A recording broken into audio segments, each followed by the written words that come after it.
The Galactic Assembly Station orbited a dying star, its cold metallic corridors a testament to thousands of species coexisting in calculated harmony.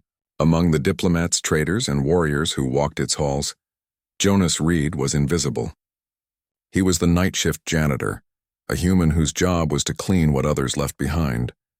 Humans were still new to the galactic community. They were neither the strongest nor the smartest, and their homeworld was considered a death trap by most civilized species.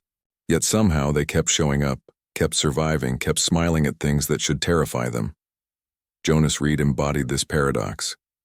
He mopped floors while humming songs from old Earth, nodded politely to species that could tear him apart with a thought, and never complained about the freezing temperatures the station maintained to accommodate ice-dwelling delegates. It was during one of these frigid nights that Jonas heard the sound. A soft whimpering echoed through the cargo bay's shadows. Jonas paused, mop in hand, and followed the noise. Behind a stack of crates marked with warnings in 17 languages, he found her. Ryanix, a Veshkari cub no larger than a terrier, her obsidian scales dulled by cold, her 3 rows of teeth chattering. The Veshkari were apex predators from a volcanic moon. They were feared across 3 sectors, their adults capable of hunting in the vacuum of space itself. But this cub was alone, lost, and clearly freezing in the station's Arctic climate. Jonas knelt slowly. "Hey there, little one." Ryanix hissed weakly, a sound more pitiful than threatening. Her bioluminescent markings flickered like dying embers. Without hesitation, Jonas unwrapped the thermal blanket from around his shoulders, the only thing keeping him warm during his shifts, and gently draped it over the shivering cub. The blanket was old, patched in several places, embroidered with the faded logo of the Luna mining colony where Jonas had grown up. "There you go," he whispered. "That's better, isn't it?" Ryanix's eyes, 6 of them arranged in a crown around her skull, widened. No prey species had ever approached her kind with kindness. In Veshkari culture, weakness was eliminated, not comforted. Yet this strange, soft creature with no claws and blunt teeth had given up his own warmth for her. Jonas stayed with her until his shift ended, talking softly about nothing important, about Earth's oceans, about the first time he saw a star up close, about his mother's recipe for apple pie. He didn't know if she understood, but her shivering stopped and eventually she slept.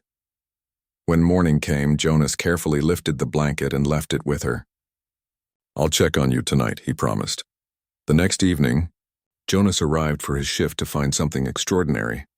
Outside his supply closet, which doubled as his quarters, 7 Veshkari cubs lay in a perfect circle.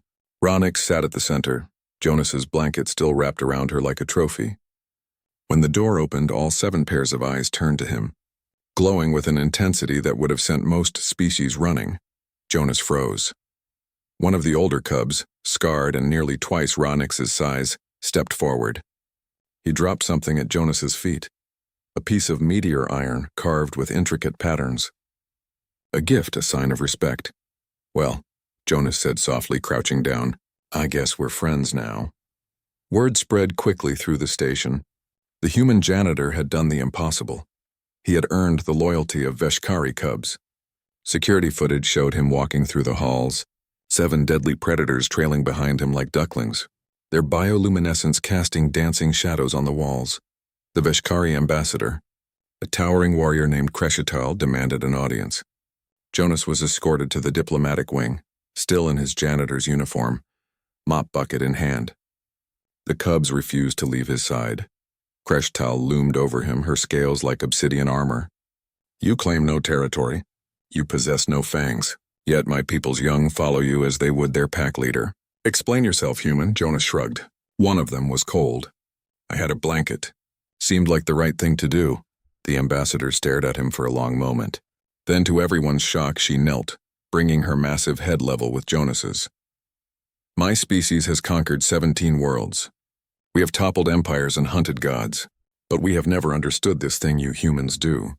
This giving without expectation of return. You call it kindness. We call it madness." She stood, her voice carrying through the chamber. "But madness has its place in the universe. The cubs have chosen. They will learn from you, human Jonas Reed. Perhaps they will teach us what we have forgotten." Jonas Reed never stopped being a janitor, but now, when he walked the station's corridors, He was accompanied by 7 Veshkari cubs who would one day become warriors, ambassadors, and leaders. They learned his songs, memorized his stories, and understood that strength wasn't just about claws and teeth.